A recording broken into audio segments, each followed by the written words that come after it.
Hello everyone, मैं हूं शशि राय और आप लोगों का स्वागत है मेरे चैनल उड़न खटोला में। तो गाइज, आज मैं आप लोगों से डिटेल में बात करने वाली हूं प्रेगनेंसी सिम्टम्स के बारे में।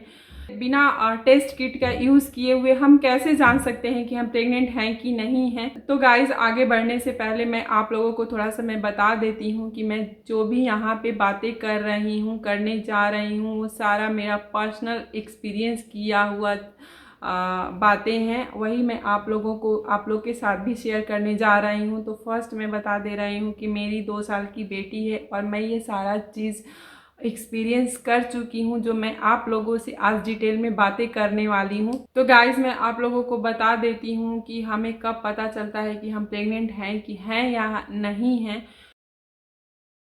तो फर्स्ट साइन ये होता है कि जो पीरियड आता है वो मिस हो जाता है, जिसकी वजह से हम जान पाते हैं कि हम प्रेग्नेंट हैं। मन में शंका पैदा हो जाता है कि हम प्रेग्नेंट हैं। फिर हम टेस्ट किट यूज़ करके चेक करते हैं। तो गाइज, मैं आप लोगों को बता देती हूँ कि पीरियड का मिस होना ही कंफर्म नहीं कर सकता है कि आप प्रेग्नेंट हैं कि नहीं हैं, क्योंकि सबके केस में ऐसा नहीं होता है। मेरे साथ तो बिल्कुल भी ऐसा नहीं होता था, क्योंकि प्रेग्नेंट होने के पहले भी मुझे बहुत बार ऐसा हो चुका था मेरे साथ कि पीरियड मिस हो जाता था, एक एक वीक तक पीरियड मिस हो जाता था।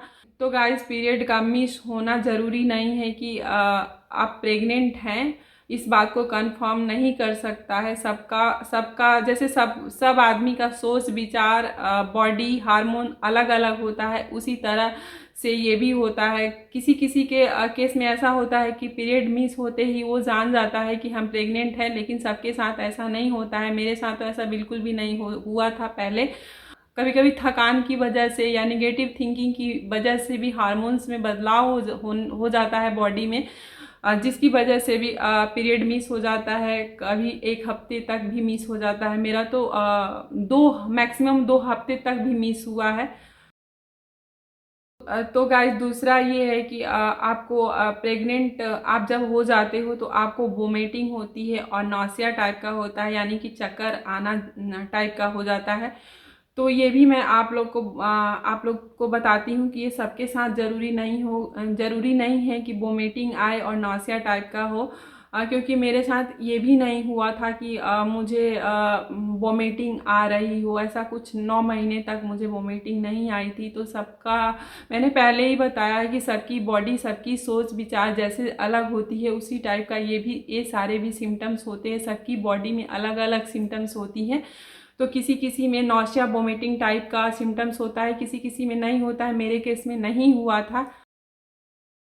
और तीसरा चीज़ मैं आप लोग को बता देती हूँ कि ब्रेस्ट में चेंजेस होती है। तो ब्रेस्ट चेंजेस जब आप रेगुलर उस चीज़ को देख रहे हो तभी आप मालूम कर सकते हो कि ब्रेस्ट में कुछ चेंजेस हुआ है, क्योंकि सब उतने ध्यान से नहीं उस चीज़ को महसूस करते हैं, तो नहीं पता चलता है सबको। मैं फिर से बता रही हूँ कि उन्हीं को पता चलेगा जो कि रेगुलर उन चीज़ों को ध्यान दे रहे हैं। उन्हीं को पता चलेगा कि ब्रेस्ट में चेंजेस हो रही है या नहीं हो रही है। और गाइस, चौथा ये है कि फ्रीक्वेंट यूरिनेशन होती है। जब आप प्रेग्नेंट हो जाते हो तो आपको सिम्टम्स ये भी आने लगती है, फ्रीक्वेंट यूरिनेशन होने लगती है, बार बार टॉयलेट जाने की ज़रूरत पड़ने लगती है। कहीं भी आने जाने में हम असक्षम होते हैं, क्योंकि हर जगह कहीं भी हम जाते हैं तो हर जगह 5-5, 10-10 मिनट, 15-15 मिनट के अंतराल पे कहीं भी आपको टॉयलेट जैसी चीज़ें नहीं मिलती है। तो ये भी एक साइन है प्रेगनेंसी सिम्टम्स का। तो गाइज, मैं आपको बता दे रही हूँ कि फ्रीक्वेंट यूरिनेशन कब और कैसे होता है। जैसे बूम में जैसे जैसे बेबी ग्रो होने लगता है, वैसे वैसे हमारा जो यूटेरस है वो एक दूसरे से अटैच होता है। तो क्या होता है कि उस पर जो यूटेरस होता है ना, तो बूम का उस पर दबाव बढ़ने लगता है, जिससे जो यूरिन जो कलेक्ट होता है यूटेरस में, तो छोटा होने लगता है, सिकुड़ने लगता है, जिसकी वजह से हमें बार बार टॉयलेट जाने की ज़रूरत पड़ती है, क्योंकि बच्चा ग्रो हो रहा है। और पेट में हमारा ऐसा तो नहीं होता है कि बहुत जगह है। तो जो यूटेरस है जिसमें यूरिन कलेक्ट होता है, वूम का दबाव बढ़ने लगता है, क्योंकि उसके अंदर बच्चा ग्रो होता रहता है। तो इसीलिए हमें बार बार टॉयलेट जाने की ज़रूरत पड़ती है। तो ये भी केस सबके साथ नहीं होता है। हाँ होता है, मैंने ही महसूस किया है, लेकिन बच्चा ग्रो जैसे जैसे होता है वैसे वैसे फ्रिक्वेंट यूरिनेशन भी होने लगती है। तो ये भी साइन और सिम्टम्स है प्रेगनेंसी का। और किसी किसी को स्टार्टिंग में ही यूरिनेशन बार बार होती है। तो मेरे साथ स्टार्टिंग में नहीं था, पर हाँ जब मेरी बेटी पेट में थी, जैसे जैसे ग्रो होने लगी वैसे वैसे हम कहीं आने जाने में सक्षम होने लगे, because of the frequent urination की वजह से। और गाइज मैं पांचवा चीज़ आप लोग को बता देती हूँ कि क्या सिम्टम्स होता है प्रेगनेंसी कंफर्म करने का। तो पांचवा साइन ये होता है कि फूड क्रेविंग्स होने लगती है। तो फूड क्रेविंग्स में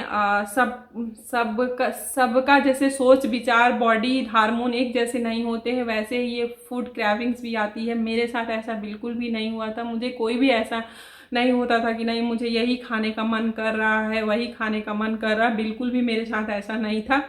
किसी किसी को ऐसा होता भी है, मैंने देखा है कि उसको मन करेगा कि मैं ये चीज़ खाऊं तो यही चीज़ खाऊं। हाँ बाद में मुझे भी होने लगा था, चॉकलेट खाने का मुझे बहुत ज़्यादा मन करने लगा था। और गाइस छठा चीज़ ये है कि बैक एचेस होती है, जो कि मेरे साथ ये बिल्कुल भी नहीं हुआ था। बैक एचेस सबके साथ अलग अलग होता है। हर चीज़ गाइस सबके साथ अलग अलग होता है। जो चीज़ ज़रूरी नहीं है कि जो चीज़ मेरे को हुआ है वही चीज़ आपके साथ हो, या फिर जो थर्ड पर्सन के साथ हुआ है वही फोर्थ पर्सन के साथ हो। सबकी बॉडी हार्मोन अलग अलग होने की वजह से सिम्टम्स भी अलग अलग होते हैं।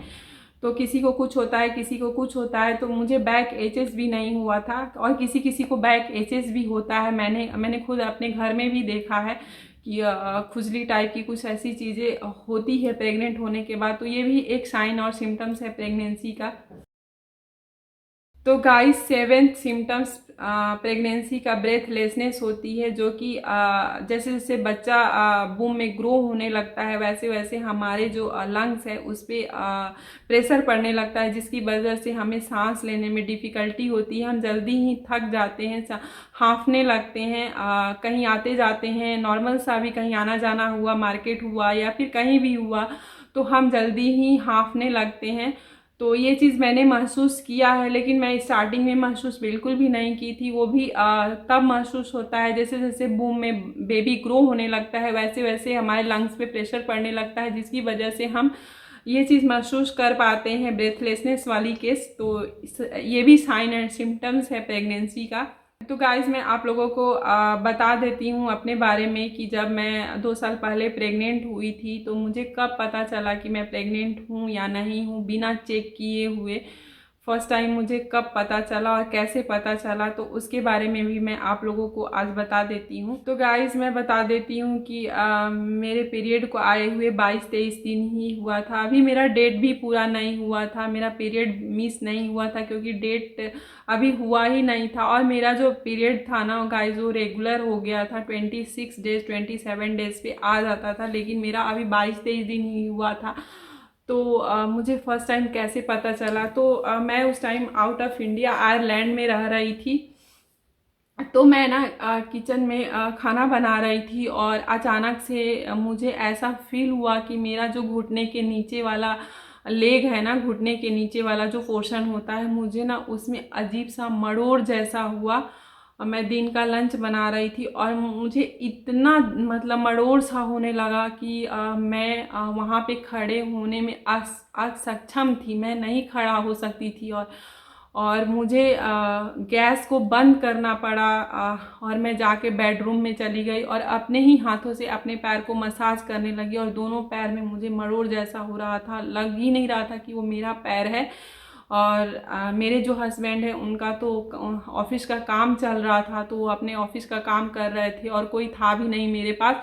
तो मैं तेल लेके ना अपने पैर में खुद से मसाज करने लगी। इतना वीकनेस, इतना थकान मुझे कभी भी फील नहीं हुआ था इसके पहले। मुझे उसी टाइम शक हो गया कि मैं प्रेग्नेंट हूँ। मुझे उस टाइम थोड़ा सा शक हो गया कि मुझे लग रहा है कि कुछ तो है, क्योंकि ऐसा फीलिंग मुझे कभी हुआ नहीं था बॉडी में, इतना तेज़ दर्द वाला। और मुझे शक इसलिए भी हुआ था क्योंकि मेरा ऑलरेडी ट्रीटमेंट चल रहा था प्रेगनेंसी का, क्योंकि मेरे को बेबी नहीं हो रहा था 8 सालों से शादी के, तो मेरा ट्रीटमेंट बेबी के लिए ही चल रहा था। तो इस वजह से भी मेरे को शक हो गया था कि मुझे चेक करना चाहिए कि मैं प्रेग्नेंट हूँ कि नहीं हूँ। तो मुझे वीकनेस टाइप का हुआ था और बहुत ज़्यादा वाला वीकनेस हुआ था। तो मैं उसके नेक्स्ट डे ही मैं किट ले आई चेक करने के लिए। और मेरा डेट, मैं फिर से बता रही हूँ कि मेरा डेट अभी पूरा नहीं हुआ था, मेरा 22-23 दिन ही हुआ था। तो गाइस जो टेस्ट किट का स्ट्रिप था ना, उस पर बहुत ही फेंट लाइन जैसा कुछ दिख रहा था। तो मुझे लग गया कि मैं प्रेग्नेंट हूँ। और एक सिम्टम्स भी हो गया था मेरे साथ, वो जो मैं बोल रही हूँ कि पैर में जो है मुझे बहुत ज़्यादा मरोड़ जैसी हुई थी, जिसको हम फटी कह सकते हैं और थकान भी कह सकते हैं। तो ये वाली मुझे फील हो चुका था उसके पहले, इसलिए मैं कंफर्म हो गई थी कि मैं प्रेग्नेंट हूँ। लेकिन फिर भी मन में कहीं ना कहीं डाउट तो था ही। तो मैं डेली का डेली टेस्ट किट से चेक करती थी। और जैसे जैसे वो डे बाय डे जो फेंट लाइन था ना, वो स्ट्रांग होते गया। और मेरा पीरियड भी मिस हो गया। और फिर मैं डॉक्टर के यहाँ, मेरा ट्रीटमेंट तो चल ही रहा था, डॉक्टर बुलाई थी तो मेरा ब्लड टेस्ट की थी, जिसमें कि जो मेरा HSG लेवल था ना, वो जो आया था वो 600 समथिंग आया था। जबकि प्रेगनेंसी कंफर्म करने के लिए 150 बहुत है, मैक्सिमम है प्रेगनेंसी कंफर्म करने के लिए। और मेरा 650 HSG आ गया था। तो डॉक्टर भी बहुत ज़्यादा खुश हो गई थी, क्योंकि मेरा प्रेगनेंसी के लिए ट्रीटमेंट चल रहा था।